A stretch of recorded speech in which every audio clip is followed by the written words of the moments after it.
નમસ્કાર દર્શક મિત્રો, ધ લોકસત્તા શોમાં આપનું સ્વાગત છે। યુરોપિયન દેશ સર્બિયાની સંસદમાં વિપક્ષે ભારે હોબાળો મચાવ્યો હતો। વિપક્ષના આ હોબાળાને આક્રમક સ્વરૂપ ધારણ કર્યું હતું।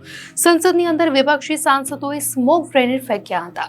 સરકારની નીતિઓના વિરોધમાં અને વિરોધ કરી રહેલા વિદ્યાર્થીઓના સમર્થનમાં વિપક્ષે આ પ્રદર્શન કર્યું હતું, જેનાથી સંસદમાં અફરાતફરીનો માહોલ સર્જાયો અને સાંસદોએ મારામારી પણ કરી। સર્બિયાના બીજા સૌથી મોટા શહેર નોવી સેડમાં 1 નવેમ્બરના રોજ રેલવે સ્ટેશનની છતનો એક ભાગ તૂટી પડ્યો હતો, જેમાં 15 લોકોના જીવ ગયા હતા। આ ઘટના બાદ દેશમાં સરકાર વિરુદ્ધ વિરોધ પ્રદર્શનો શરૂ થયા છે। હજારો લોકો રસ્તા પર ઉતરી આવ્યા અને આ ઘટના માટે જવાબદારીની માંગ કરવા લાગ્યા। લોકોએ આરોપ લગાવ્યો કે બાંધકામ પ્રોજેક્ટમાં ભ્રષ્ટાચારને કારણે બાલ્કની તૂટી પડી। ત્યારે વિપક્ષના સાંસદો 4 મહિના પહેલા બનેલી આ ઘટના મુદ્દે સરકારનો વિરોધ કરી રહ્યા છે।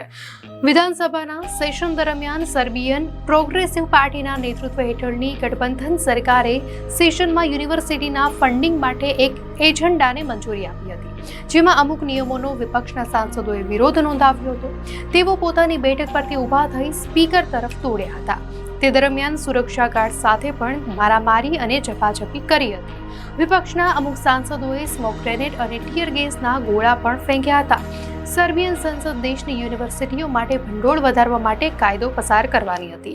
આ સાથે જ વડાપ્રધાન મિલોસ વુસેવિકના રાજીનામા પર પણ ચર્ચા થવાની હતી, પરંતુ શાસક ગઠબંધન દ્વારા રજૂ કરાયેલા કાર્યસૂચિ પરના અન્ય મુદ્દાઓએ વિપક્ષને ગુસ્સે ભરાયા। આ પછી આ હંગામો થયો। સ્પીકર એના બ્રનાબિકે જણાવ્યું હતું કે હુમલામાં 2 સાંસદ ઘાયલ થયા છે, જેમાંથી એક જાસ્મિના ઓબ્રાડોવિક ગંભીર હાલતમાં છે। તેમને સ્ટ્રોક આવ્યો હતો અને તેમની સ્થિતિ પણ ગંભીર છે। સ્પીકરે કહ્યું કે સંસદ તેનું કામ ચાલુ રાખશે।